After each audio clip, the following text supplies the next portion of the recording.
تم تو میلاد النبی صلی اللہ علیہ وآلہ وسلم کو بدعت کہتے ہو نا۔ آؤ میں تمہیں بتاؤں، اے انسان، ہر انسان کا میلاد قرآن میں لکھا ہے۔ چشم اقوام پہ نظارہ ابد تک دیکھیے، رفعت شان ورف آنا لکا ذکرک دیکھیے۔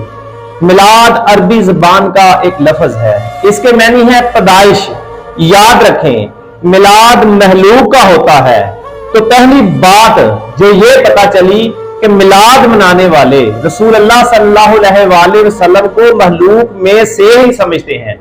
اگر ہم نبی کریم صلی اللہ علیہ وآلہ وسلم کو خالق مانتے یا اس کا شریک مانتے یا اس کا جز مانتے یا اس کی مثل جانتے تو کبھی میلاد نہیں مناتے، کیونکہ میلاد خالق کا نہیں ہوتا، خالق پیدا نہیں ہوتا، مخلوق پیدا ہوتی ہے، اور جو چیز پیدا ہو میلاد بھی اسی کا ہوتا ہے۔ آپ لوگ ہم سے پوچھتے ہو کہ میلاد کہاں لکھا ہے، تو سن اے انسان، تیرا میلاد بھی قرآن میں لکھا ہے۔ حضرت ابراہیم علیہ السلام کا میلاد قرآن میں، حضرت موسیٰ علیہ السلام کا میلاد بھی قرآن میں، حضرت مریم علیہ السلام کا میلاد بھی قرآن میں، حضرت عیسیٰ علیہ السلام کا میلاد بھی قرآن میں، بلکہ ہر انسان کا میلاد قرآن میں ہے۔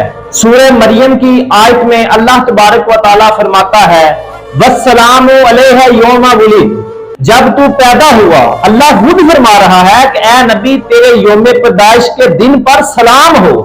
اس آیت میں حضرت یحییٰ اور حضرت عیسیٰ علیہ السلام کا ذکر ہو رہا ہے۔ اب بتاؤ اللہ اپنے نبی کی پیدائش کے دن پر سلام بھیجے، اور وہ جو نبیوں کا تاجدار ہے، جو افضل البشر ہے، جو افضل المخلوق ہے، جو افضل الملائکہ ہے، جو شفیع محشر ہے، جو وجہ کائنات ہے، اور جو افضل الانبیاء ہے، اور جو اللہ کا احسان عظیم ہے، جو وجہ کائنات ہے، جو اتنا شفیق نبی ہے، ہم اس کا میلاد نہ منائیں تو کیا کریں؟ ہم اس کی آمد کے چرچے نہ کریں تو کیا کریں؟ ہم رسول اللہ صلی اللہ علیہ وسلم کی پیدائش کے دن پر سلام نہ بھیجیں تو کیا کریں؟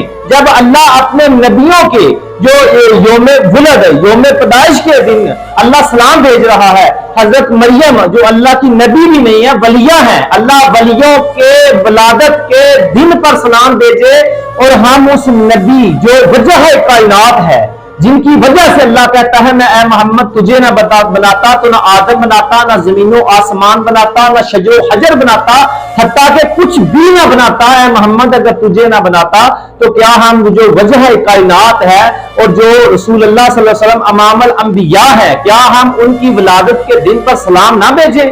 کیا ہم ان کی آمد کے چرچے نہ کریں؟ کیا ہم ان کے ذکر و اذکار کی محفلیں نہ کریں؟ حد ہو گئی ہے، آپ کی عقل گھاس چلنے چلی گئی ہے۔ قرآن پڑھا نہیں کبھی؟ قرآن پڑھو۔ قرآن تو سارا رسول اللہ صلی اللہ علیہ وسلم کی شان بیان کر رہا ہے، قرآن تو رسول اللہ صلی اللہ علیہ وسلم کی تعریف بیان کر رہا ہے، اور آپ بھی تک یہاں ٹکے ہوئے ہو کہ میلاد کہاں ہے لکھا ہے، دکھاؤ جی میلاد کہاں لکھا ہے۔ جو صحابہ رسول اللہ صلی اللہ علیہ وسلم کے وضو کا پانی نیچے نہیں گرنے دیتے تھے، اور جو لعاب دہن مبارک نیچے نہیں گرنے دیتے تھے، کیا اللہ کا حکم تھا کہ میرا نبی وضو کرے نیچے پانی نہ گرنے دینا ہے صحابہ؟ یا میرا نبی لعاب دہن پھینکے نیچے نہ گرنے دینا؟ یا رسول اللہ نے فرمایا تھا ایسا کیا کرو؟ لیکن صحابہ یہ کرتے تھے، اور رسول اللہ صلی اللہ علیہ وسلم کو یہ عمل بڑا پسند تھا، آپ نے کبھی روکا بھی نہیں۔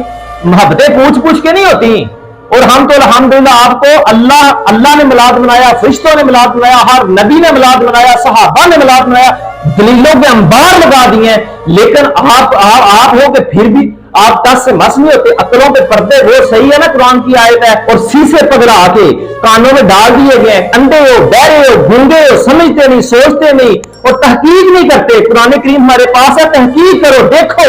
اس لیے نہیں دیکھتے محبت سے، اس لیے نہیں پڑھتے کیونکہ اگر پڑھ لیا تو رسول اللہ صلی اللہ علیہ وسلم کا میلاد ثابت ہوگا، رسول اللہ صلی اللہ علیہ وسلم کا علم غیب ثابت ہوگا، رسول اللہ صلی اللہ علیہ وسلم کا نور ہونا ثابت ہوگا، آپ کی بشریت نورانی ثابت ہوگی، رسول اللہ صلی اللہ علیہ وسلم کے اختیارات ثابت ہوں گے۔ اس لیے آپ بھول سے آپ نہیں ہو، اس لیے قرآن کریم کو صحیح تلفظ کے ساتھ صحیح نہیں پڑھتے، تفسیر کے ساتھ۔